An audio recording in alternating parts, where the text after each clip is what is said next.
Hey everyone, welcome to this explainer. Today we're diving straight into the wild, totally non-linear, and deeply human journey of someone you might already know, one of the most beloved writer-scientists in history, Dr. Oliver Sacks. We'll be unpacking his memoir, On the Move, and let me tell you, his path to becoming a legendary neurologist is absolutely nothing like you'd expect. Let's just jump right into this jarring contrast here. On the one hand, you've got this esteemed white-coat medical professional, but on the other, a leather-clad, thrill-seeking biker roaming the American West. How on earth does one person inhabit both of these seemingly totally incompatible worlds? Well, to figure that out, we've got to rewind to the very beginning of his story. So let's start with expectations and rebellion. To understand his dual identity, we really have to look at the immense pressure and the early friction he experienced growing up. See, Sacks was living at the absolute extremes right from the start. Just picture this. As a young guy coming back from Norway on a ferry, and entirely inspired by James Joyce's Ulysses, by the way, he casually drinks a massive 2-liter bottle of aquavit just to see what would happen. And he felt absolutely nothing, right up until he stood up and literally fell flat on his face. Meanwhile, at Oxford, he was buckling under some intense academic failure. He ranked second to last in his human anatomy class, which was a massive disappointment to his mother, who was an anatomist herself. But the truly crushing blow? When he confessed his attraction to men, his Orthodox Jewish mother reacted with rigid, furious rejection. To cope with that crushing internalized shame and those overwhelming expectations, Oliver turned heavily to drinking. And you can actually map out his geographic and emotional escape route.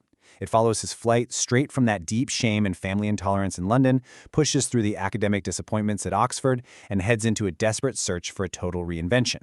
He just needed to get away, which ultimately pointed him toward the United States. But right before he hit America, he made a really crucial stop. I found this part profoundly moving.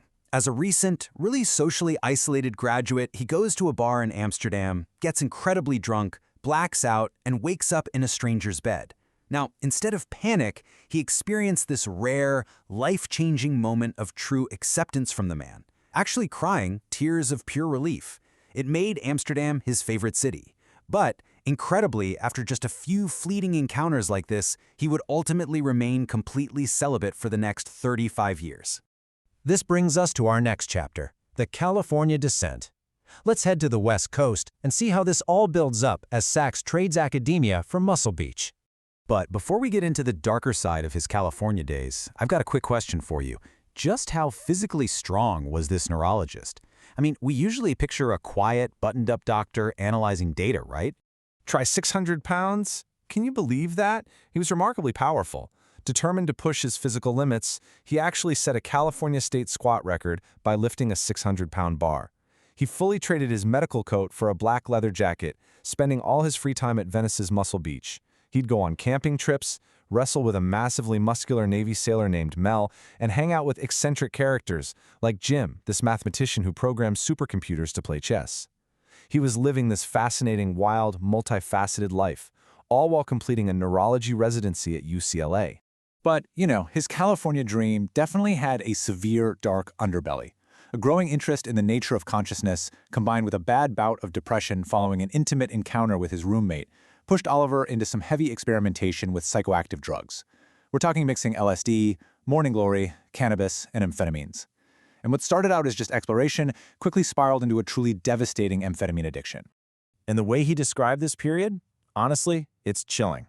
He disturbingly compared his own relentless pursuit of a high to a grim science experiment. He actually likened himself to a rat dying of sheer exhaustion from repeatedly pressing a button to stimulate its brain's pleasure center. He was entirely aware that he was driving his own body and mind right into the ground. The pacing of his life just went into a complete free fall. He was losing weight, missing work. In the lab, he became an absolute menace. He was losing crucial myelin samples and bizarrely spilling hamburger crumbs all over his workspace. This whole descent finally culminated in a terrifying 4-day delirium brought on by withdrawal from the massive doses of amphetamines he'd been taking. He had completely, unequivocally hit rock bottom. Okay, let's move into finding purpose in pain. Fleeing this destructive lifestyle, a 32-year-old Sacks arrives in New York City, utterly desperate to find his true calling. After a sudden epiphany on New Year's Eve, he starts seeing a therapist, Dr. Schengold, And this therapist gave him some incredibly blunt, literally life-saving advice. Just talking in therapy wouldn't be enough to cure his addiction. He needed action. He needed the deep, grounding purpose of clinical, truly satisfying work if he was going to survive. So, he takes a job at a headache clinic, and right here, he experiences a massive breakthrough.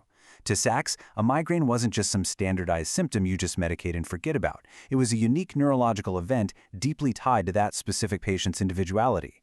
It's amazing to see how his own profound struggles actually cultivated this deep empathy within him.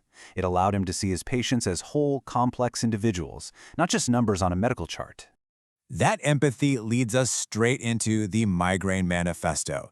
This is where things get really interesting. So Sachs goes on vacation, gets incredibly inspired, and writes this compelling new manuscript about migraines. But when he comes back, he clashes hard with Dr. Friedman, the clinic supervisor. Friedman had been working on migraines for 20 years and looked at Oliver as this totally presumptuous, inexperienced rookie. Friedman represented the strict, conservative old guard, and he actually threatened to completely ruin Oliver's entire career if he dared to publish the book.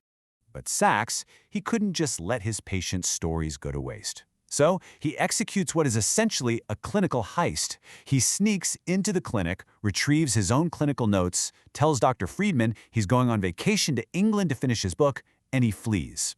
Dr. Friedman warned it would be the last thing he ever did. Oliver was fired for sure, but he published the book anyway. Just a brilliant, true act of medical rebellion. And that brings us to our final section, a life fully lived. Because that bold defiance officially birthed the legendary writer-scientist we know today. See, he never used amphetamines again after 1967. Instead, he took all that wild, chaotic energy and channeled it into a super fruitful partnership with his editor, Colin. Now, these two argued constantly. Colin was always trying to pare the work down, while Oliver was compulsively rewriting manuscripts and obsessively fighting to add more and more footnotes. But that dynamic tension, it produced critically acclaimed, absolute masterpieces like Awakenings and The Man Who Mistook His Wife for a Hat. Sachs never hid his messy, nonlinear journey. His superpower was never perfection. It was his unique ability to synthesize his flaws, his past addiction, and his deep, personal pain into a profound clinical empathy. He fused his passion for science with an unparalleled talent for storytelling, basically inviting all of us to embrace life's incredible challenges and its endless possibilities. As we wrap up this explainer, I want to leave you with this to ponder. How can you blend your own seemingly contradictory passions and past setbacks to find your ultimate purpose? How might your own contradictions be the exact recipe needed for your greatest contribution to the world? Think about that for a bit. Thank you so much for exploring the truly phenomenal life of Oliver Sacks with me today. Keep learning, keep pushing boundaries, and I'll catch you in the next explainer.